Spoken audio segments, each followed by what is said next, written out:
تو یہ ہدایت کہنے کی بات یہ ہے کہ ہدایت میں ایسی کیا بات ہے، ہدایت ایک ایسی نعمت ہے اللہ کی کہ ایمان والا بندہ ہر قدم پر اللہ تعالیٰ سے ہدایت کا طلبگار ہے. ہر نماز میں اللہ سے ہدایت مانگ رہے ہیں. نماز کے علاوہ بھی بکثرت اللہ کے رسول ہدایت کی دعا مانگتے تھے. جیسے 2 سجدوں کے بیچ میں جب ہم بیٹھتے ہیں تو کون سی دعا پڑھتے ہیں؟ اللہم اغفر لی وارحمنی واہدنی وعافنی وارزقنی. کتنی پیاری دعا ہے. ہمارے حنفی بھائی اس دعا سے بھی محروم ہیں.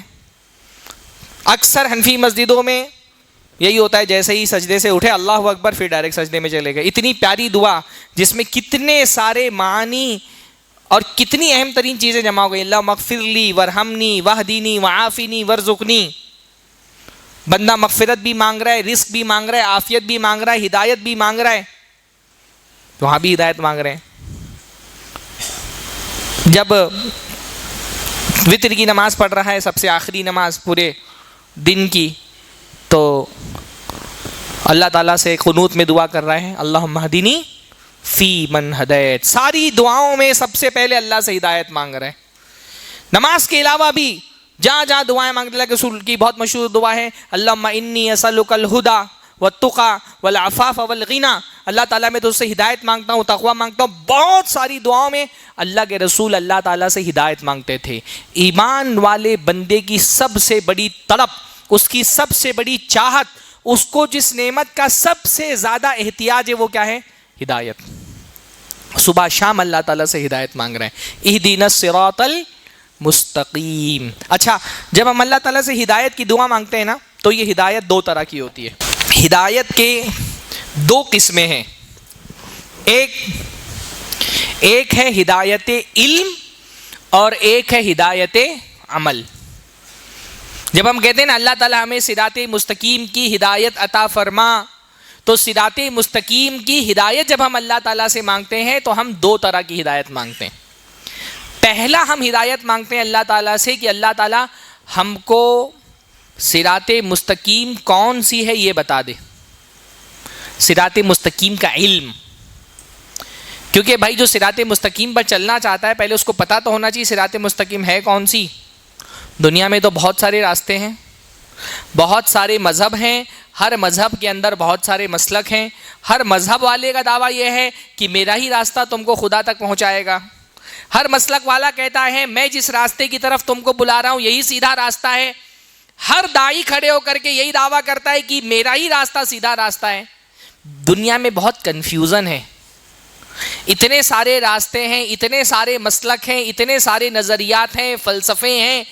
ہر مسلک، ہر نظریے والا، ہر مذہب والا کہتا ہے میرا ہی راستہ صحیح راستہ ہے. تو بندہ سب سے پہلے اللہ سے دعا کرتا ہے اللہ تعالیٰ اتنے راستوں میں مجھے دکھا دے کہ سیدھا راستہ کون سا ہے.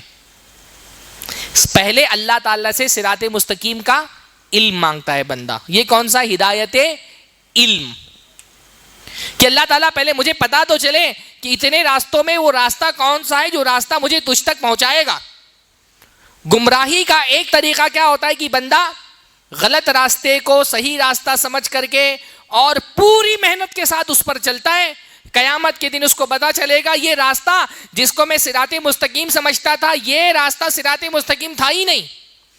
میں جہنم کے راستے پر زندگی بھر چلتا رہا اور مجھے یہ لگا یہی جنت تک لے جانے والا راستہ ہے. گمراہی کا ایک طریقہ یہ بھی ہے.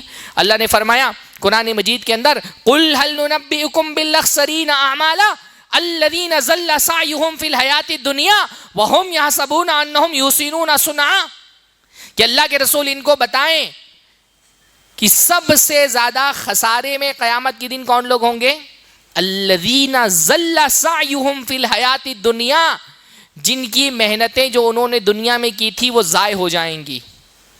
ایک دین کو، ایک مسلک کو، ایک نظریے کو انہوں نے ہدایت کا راستہ سمجھا اور اس پر بہت محنت کی، اپنی جان لگائی، مال لگایا، اس پر چلنے کے لیے اپنی خواہشیں آرزویں قربان کر دی، اس کی طرف دعوت دیتے رہے، لوگوں سے لڑتے رہے کہ یہی راستہ ہدایت کا راستہ ہے. خوب محنت کی. ضل سعیہم، پر جس مسلک کو، جس راستے کو وہ ہدایت کا راستہ سمجھ رہے تھے وہ ہدایت کا راستہ تھا ہی نہیں. ان کی ساری محنتیں اکارت ہو جائیں گی، ساری کوششیں ضائع چلی جائیں گی. وَهُمْ يَحْسَبُونَ أَنَّهُمْ يُحْسِنُونَ صُنْعًا، اور وہ یہ سمجھتے رہے کہ ہم جو کر رہے ہیں وہ بہت اچھا کام ہے، ہم ہی ہدایت کے راستے پر ہیں۔ تو دنیا میں راستے تو بہت سارے ہیں۔ ایمان والا بندہ پہلے اللہ سے کہتا ہے اِهْدِنَا الصِّرَاطَ الْمُسْتَقِيمَ، اللہ تعالیٰ مجھے صراط مستقیم دکھا پہلے کہ کون سا راستہ سیدھا راستہ ہے۔ ہدایت کا علم، لیکن سیدھا راستہ دکھ جانے کے باوجود بھی ہر کوئی سیدھے راستے پر چلتا نہیں ہے۔ ہدایت کا علم آ جانے کے باوجود بھی ہر کسی کو اس راستے پر چلنے کی توفیق نصیب نہیں ہوتی۔ تو ہم جب کہتے ہیں نا اہدنا الصراط المستقیم، تو دوسری چیز اللہ تعالیٰ سے یہ مانگتے ہیں کہ اللہ اس راستے کا علم ہو جانے کے بعد اس پر چلنے کی توفیق بھی عطا فرما دے۔ اس کو کہتے ہیں ہدایت توفیق، ہدایت توفیق۔ اچھا دیکھیں قرآن مجید میں دو آیتیں، ایک آیت ہے جس میں اللہ تعالیٰ نے رسول اللہ کے بارے میں فرمایا انک لتہدی الی صراط مستقیم، اللہ کے رسول آپ صراط مستقیم کی ہدایت دیتے ہیں۔ ایک آیت میں یہ فرمایا کہ رسول اللہ ہدایت دیتے ہیں۔ دوسری آیت قرآن مجید کی جس میں رسول اللہ صلی اللہ علیہ وسلم کے بارے میں اللہ نے فرمایا انک لا تہدی من احببت، اللہ کے رسول آپ جس کو چاہیں اس کو ہدایت نہیں دے سکتے۔ تو ایک طرف تو اللہ تعالیٰ کہتا ہے آپ ہدایت دیتے ہیں، دوسری طرف اللہ تعالیٰ کہہ رہا ہے آپ ہدایت نہیں دے سکتے۔ بظاہر دونوں آیتوں میں کنٹروڈکشن ہے، تضاد ہے، تعارض ہے۔ ایک آیت میں کہا جا رہا ہے رسول اللہ ہدایت دیتے ہیں، اور دوسرے میں کہا جا رہا ہے رسول اللہ ہدایت نہیں دے سکتے۔ تو پھر حل کیا ہے اس تعارض کا؟ جس آیت میں یہ کہا گیا ہے کہ رسول اللہ ہدایت دیتے ہیں، وہاں ہدایت سے کون سی ہدایت مراد ہے؟ ہدایت علم۔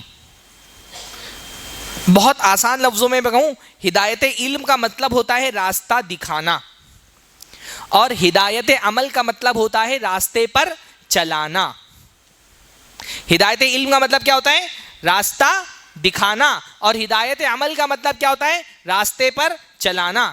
راستہ دکھانے کا کام تو رسول اللہ کرتے ہیں، رسول اللہ بتاتے ہیں سیدھا راستہ کون سا ہے جو تم کو اللہ تعالیٰ کی طرف لے جانے والا ہے۔ ہدایت علم دیتے ہیں رسول اللہ، دکھاتے ہیں کہ سیدھا راستہ کون سا ہے جو تم کو اللہ تعالیٰ کے لے جائے گا، لیکن اس راستے پر چلنے کی توفیق دینے کا کام دنیا میں کوئی نہیں کر سکتا۔ چلنے کی توفیق کون دیتا ہے؟ اللہ تعالیٰ دیتا ہے۔ تو جہاں ہدایت علم کی بات ہے وہاں اللہ نے فرمایا انک لتہدی الی صراط مستقیم، اے رسول بے شک آپ لوگوں کو صراط مستقیم کا راستہ دکھاتے ہیں، صراط مستقیم دکھاتے ہیں۔ اور جہاں پر چلانے کی بات ہے وہاں رسول اللہ سے کہا گیا انک لا تہدی من احببت، رسول اللہ آپ جس کو چاہیں اس کو ہدایت نہیں دے سکتے، یعنی چلنے کی توفیق آپ نہیں دے سکتے، وہ اللہ تعالیٰ ہی دیتا ہے۔ رسول اللہ کے ہاتھ میں ہوتا رسول اللہ سب کو دے دیتے توفیق، اگر رسول اللہ کے ہاتھ میں ہوتا تو رسول اللہ سب کو چلا دیتے، پر یہ رسول اللہ کے ہاتھ میں نہیں تھا۔ اپنے سگے چچا کے بارے میں بھی رسول اللہ نے بہت کوشش کی، لیکن اللہ نے ان کی قسمت میں توفیق نہیں لکھی تھی۔ تو جب ہم اللہ تعالیٰ سے کہتے ہیں نا کہ اللہ تعالیٰ ہم کو صراط مستقیم عطا فرما دے، تو صراط مستقیم کی ہدایت سے ایک ہدایت کیا ہوتی ہے کہ اللہ ہم کو صراط مستقیم کا علم دے، دوسرا کیا وجہ ہوتی ہے کہ اللہ تعالیٰ ہم کو صراط مستقیم پر چلنے کی توفیق نصیب فرما۔